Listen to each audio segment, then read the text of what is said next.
So ngayon, nabanggit natin, ano, Tito Soto, yung alyansa. Dakuin natin yung alyansa. Dati ho, mga kababayan, kasama nila si Camille Villar sa alyansa ho. Ano? Kaso ang daming nagrereklamo tungkol po doon sa prime water. Siguro naisip nila, naku, wag na nating isama yan. Meron pala silang issue. Biruin mo yung matatanda, gigising alas 3 ng madaling araw para mag-igib ng tubig. Ako ho, naranasan ko yan, mga kababayan, sa Antipolo. No? May bahay kaming nabili dyan sa Antipolo. Naranasan ko yan. Kailangan gumising ng alas 5 o alas 6 ng umaga para mag-igib ng tubig. No?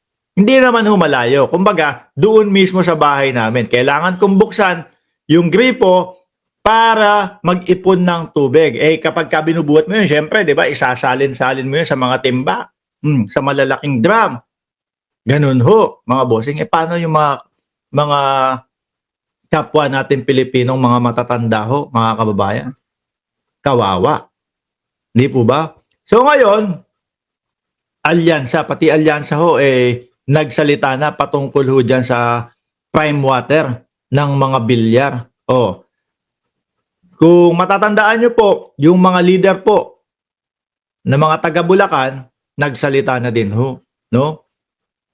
Nakikipag-ugnayan sila, nakikipag-usap sila, pero walang kumakausap sa kanila. Walang reply na bumabalik ho sa kanila. Sabi ko, bakit ganun? Magne-negosyo tapos hindi man lang pakinggan yung mga reklamo ng sambayan ng Pilipino. Sambayan ng Pilipino, bakit to, mga kababayan? Kalat na po napakadami pong bayan sa Pilipinas. Ang apektado, hindi lang po nag-iisang bayan. Cavite, sabi ni Yakap, Cavite, Camarines Norte, Moson, Bulacan, Rizal. Di ba? Madami ho, mga kababayan. Pakinggan niyo po ang alyansa.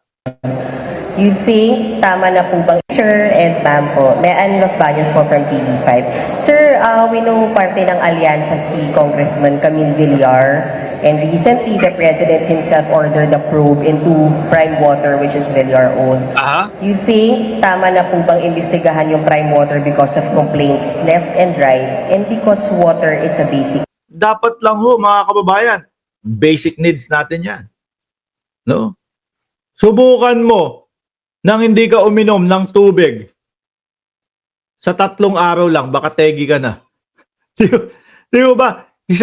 Halos siguro 3 oras lang na hindi ka makalagok ng tubig. Iba na pakiramdam mo Magkulang ka lang sa pag-inom ng tubig sa isang araw, nahihilo ka na Di po ba, mga kababayan? Kaya, lalong-lalo na ho yan, dapat maimbestigahan yan agad-agad. Nako, sasabihin na naman po ng mga DDS, nako, kasi sumama sa amin si Camille Villar. Kaya ngayon, iniimbestigahan nyo na. Hindi, ano sasabihin di ba, ganun yung sinasabi ng mga DDS. Kasi, inendorso ni Inday Sara Duterte si Camille Villar. Kaya ngayon, iniimbestigahan nyo na yung prime water. Kaso si Rappler kasi, ngayon lang inilabas. Napakaganda ho, mga kababayan. Nung kanilang inilabas na video po patungkol sa prime water, doon namulat ang sambayan ng Pilipino. Di po ba? So ngayon, alam na ng gobyerno, agad-agad yan. Di ba? Imbestigahan natin, agad-agad yan. Kasi merong mga kababayan na nahihirapan sa kanilang pang-araw-araw na buhay. Sasabihin ng mga DDS, kasi lumipat sa amin, kaya iniimbestigahan nyo na. Kailan imbestigahan? Sa susunod na lang. Yung mga lola, baka kamatayan na nila. Okay lang yun. At least, hindi ngayon inimbestigahan. Hindi ngayon sinolusyonan. Mga baliktad talaga utak ng mga yan Di ba? Maraming lugar ang nahihirapan, kaya dapat lang na maimbestigahan. Di ba? Sabi ni Jay Watanabe. Tama lang po bang paimbestigahan ang prime water? Sa akin, tama lang. Kasi, alam mo, water, maski public utility man yan o kaya private concessionaire, I think responsibility pa rin ng gobyerno na maging transparent sa kanilang gagawin kapag resolve ng issue. Dito mismo sa Lucena, kausap namin yung mga mayors o kaya mismo yung congressman dito. Problema rin nila yung tubig na ang concessionaire nga, yung prime water. We were in Bohol, ganun din ang problema na sa Bacolod, kulay tsokolate yung tubig. Ayun, kulay tsokolate. Sabi ko nga ho sa inyo eh.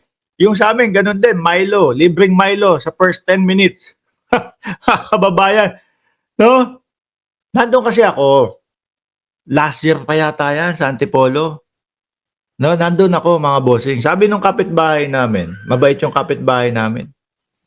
Uy! Pare! Oh, wala na si kumpare. Hindi. Joke lang. Sabi, uy pare, kailangan mong gumising ng madaling araw kasi wala tayong tubig maghapon. Kailangan mong mag-ipon ng tubig. Ano po? Pag bukas ko ng tubig, nung madaling araw, alas 5, alas 6, kulay chocolate. Sabi ko, uy, iba sa Pilipinas ha. Nagbakasyon ho kasi kami nun. Iba sa Pilipinas ha. No? Libre ang Milo. Kung sa Cayman Islands, binibili ko ang Milo, dito libre ang Milo first 10 minutes. Iba nga lang ho ang lasa. No? Tsaka hahawak-hawak ka na sa leeg mo pagkatapos mong inumin. Totoo ho yun, yung sinasabi ni pabalik na senador, Panfilo Lacson. Ganun. So, I think the government or the national government through the administration of President Bongbong has reacted sufficiently, whether ma-resolve immediately or it will take time. But at least yung national government has done something or is doing something para ma-address yung problema ng mga consumers. Ayan. Para matapos ang problema ho, mga kababayan. Sabi po ni Atty. Claire Castro, inuumpisahan na pong investigahan ng gobyerno ang prime water. Nako, malaki ang magiging epekto nito sa kandidatura ni Camille Villar, mga bossing. Sabi ni Yakap kita, grabe ka, copy mate, yun. That is the bottom line. Walang politics involved pagka yung basic necessity na ng ating mga kababayan ang involved. Hindi, kapag ho sinabi ni Inday Sara Duterte, nako, pinupolitika nyo lang kasi inendorso ko yung mga DDS, paniwalaan na po yan. Kaya nga sabi natin lagi, gusto nyo na maging DDS, isa lang ang gagawin ninyo. Maging uto-uto lang kayo. DDS na agad kayo nun. Di ba? Kaya nga nung tinanong nyo, bakit yung timing ng pagbebenta ng bigas sa 20 pesos? Well, two-pronged eh. In-address ko yung concern ng farmer dahil farm gate price, pinila ng 33, binenta ng 20, natulungan yung consumers.